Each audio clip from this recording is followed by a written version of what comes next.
Hello, good evening everyone. Magandang gabi po. Ako po ay si Lisa from Filipino Bayanihan Resource Center o PBRC. Kami po ay dito located in Daly City. Ako po ay part of the admin and the program coordinator of PBRC. And welcome po sa Voter and Civic Engagement Workshop. Makakatulong ko po sa presentation na ito ay isa pa sa aming mga Board of Directors, si Fernando. Fernando? Yeah. Thank you, Ate. Good evening po sa inyong lahat. Ako po si Fernando, board member po ng PBRC, and on behalf po of PBRC and the San Mateo County Registration Division, welcome to this presentation. Thank you, Fernando. Please allow us po to complete the presentation. At kung meron kayong mga tanong, sasagutin po namin yon pagkatapos ng buong slides. At pwede rin naman po ilagay ang iyong mga questions sa chat box at any time, so hindi nyo po makakalimutan itanong ito sa huli. Sige po, magsisimula po tayo. Ang mga botanteng NPP ay may mga pagpipiliang balota. Makakahiling kayo ng isang balota ng primarya mula sa isang partido na nagsasagawa ng isang bukas na primarya. Para po sa halalang ito, meron po tayong mga tatlong partido. Ito po yung Amerikanong Independiente, Demokratiko at Libertarian. Ito po ay tinatawag na crossover ballot. Ipagpapatuloy ang inyong pagiging nakarehistro bilang NPP o non-partisan party. Kontakin kami o pwede pong pumunta sa isang sentro ng pagboto para sa isang crossover ballot o kilala rin bilang pamalit.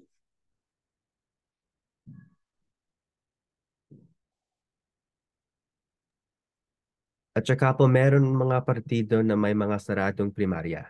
Ang ilang partidong politikal ay nag-aatas sa inyo na sumapi upang makaboto sa kanilang mga kandidato sa pangpanguluhang primarya. Sa mga ito ay kabilang ang Luntian or Green Party, Kapayapaan at Kalayaan or Liberty and Freedom Party o Republikano or Republican Party. Kailangan ninyong muling magparehistro online o sa papel upang sumapi. Maaari kayong muling magparehistro bilang isang botanteng NPP pagkatapos ninyong ipatala ang inyong balota. Tama yan, Fernando. Ikatlong slide.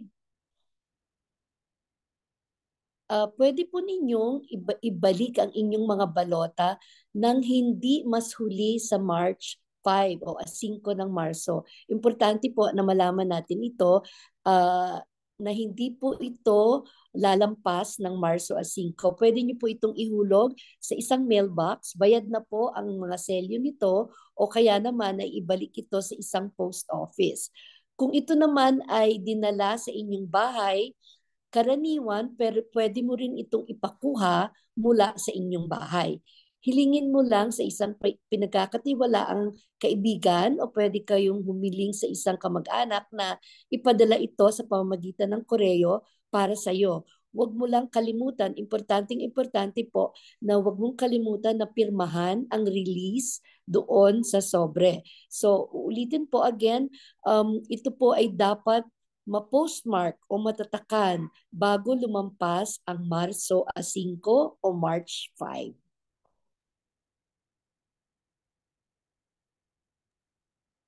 Madaling pagboto. Bawat sentro ng pagboto ay magkakaroon ng 3 madaling maggamit ng tablet na pagmarka ng balota. Ang mga ito ay nasa mga mababang kubol upang ipahintulot ang paggamit ng wheelchair.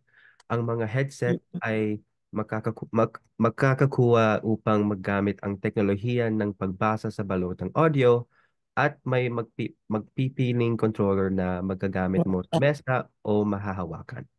So hindi sila mahihirapan. Maraming mga opportunities na ibibigay sa kanila para mas madali silang makaboto, either yung mga bagong teknolohiya.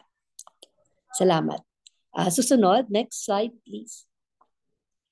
Pwede po tayong bumoto sa alinman na 45 sentro ng pagboto sa county mula Pebrero 5 o February 5 hanggang Marso 5, 5 ng Marso o March 5. So meron po tayong 45 centers, voting centers po.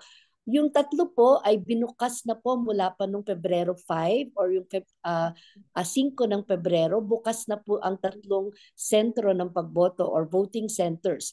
At yung 9 naman po o 9 voting centers ay bubuksan sa ika-24 ng Pebrero or February 24, 9 voting centers will be open. At ang natitirang 45, ang buong lahat ng 45 voting centers ay bukas sa ikalawa ng Marso o March 2. So madali po na marami na po tayo mula pa po noong Pebrero 5 ay pwede na po tayong bumoto. Next slide. Tsaka minsan din po, pwede nating nawala yung balota or kung may nagkamali po sa balota nyo, pwede po kayong makiusap at humingi ng bagong balota. Upang kumuha ng pamalit na balota, tawagan o padalhan ng text ang opisina ng mga halalan.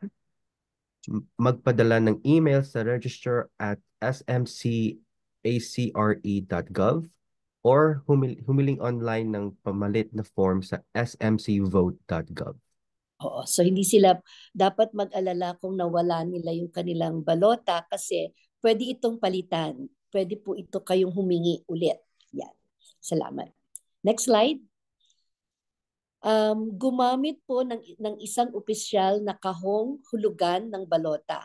So ang dibisyon ng pagpaparehistro at ng mga halalan ay may mga sariling kahong hulugan upang kolektahin ang mga balota. So regular po na kinukuha ng mga tauhan ng halalan ang mga balota. So ang Division of Registrations or Elections ay meron po silang mga kahon na hinanda upang lagyan ng ating mga balota. At regular po na kinukuha ng mga tauhan ng halalan ang mga balotan ito.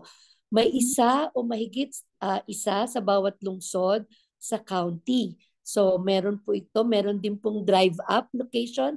Hindi nyo na kailangang bumaba ng inyong mga sasakyan upang ihulog ang inyong mga balota.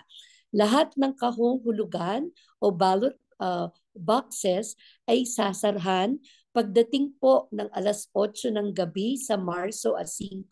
8 p.m. po hanggang 8 p.m. po March 5. Ang ilang kahon sa loob ng gusali ay sasarahan ng mas maaga dahil ang gusali ay mas maagang nagsasara. Kung yung building po ay nagsasara ng mas maaga sa 8 p.m., maari po masara nito. So make sure po that you drop your ballot boxes by before 8 p.m. So maibabalik mo rin ang iyong balota sa alinmang sentro ng pagboto hanggang 8 p.m. sa March 5 o Marso 5. So ito po yung mga importante nating tandaan. Ang deadline po is March 5, Marso 5, alas 8 ng gabi.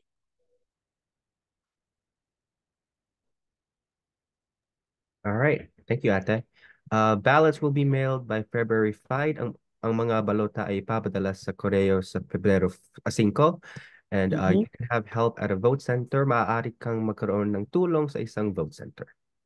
Oo, so ibig sabihin by this time, they already received.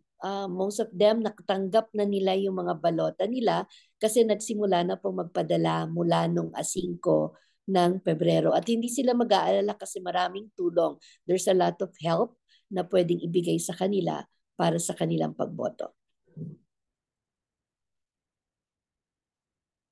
Yan, kung meron po silang mga tanong, pwede po niyong kontakin ang PBRC o ang Filipino Bayanihan Resource Center sa aming email po na info@pbrcsmc.com o kaya naman ay pwede kayong tumawag sa 888.smc vote or 888-762-8683 or you can text po ang numero na ito 650-312-5222. Pwede rin po kayo mag-email sa registrar@smcacre.org para po sa inyong mga tanong. Meron kang meron po bang gustong magtanong sa ating mga kasama sa participants on the Zoom? If you have questions po, we'll try to answer some questions.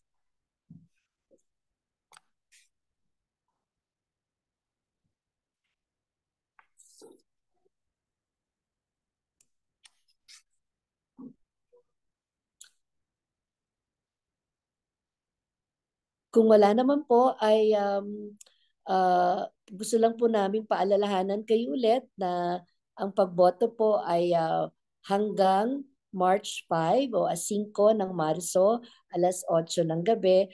At ini-encourage po namin ang lahat na bumoto, lumabas at bumoto. So, Fernando? Salamat, ate. At kung may kailangan po kayong tulong or kung may mga tanong po kayo after this presentation, alalahanin lang po yung mga emails at mga phone numbers na pwedeng tawagan or i-text dito po sa screen. So pwede nyo pong uh, i-screenshot or kung may camera po kayo sa telepono nyo, you can take a picture po. Yes, ulitin po natin ulit, PBRC at info@pbrcsmc.com. Pwede rin po kayong tumawag. Meron din po kaming telepono, 650-992-9110 or yung 888-762-8683 or 650-312-5222 dun sa mga gustong mag-text, at ang email ng registrar at smcacre.org.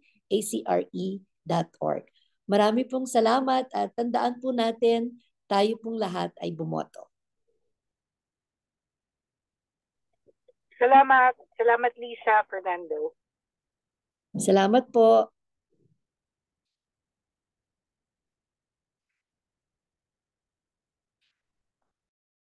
Hi, everyone.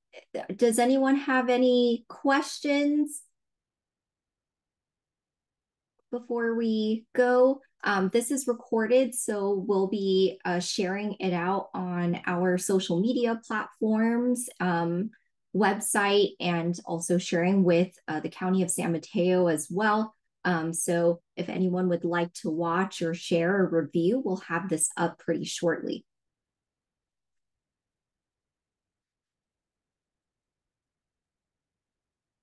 Thank you, Jenny. Thank you.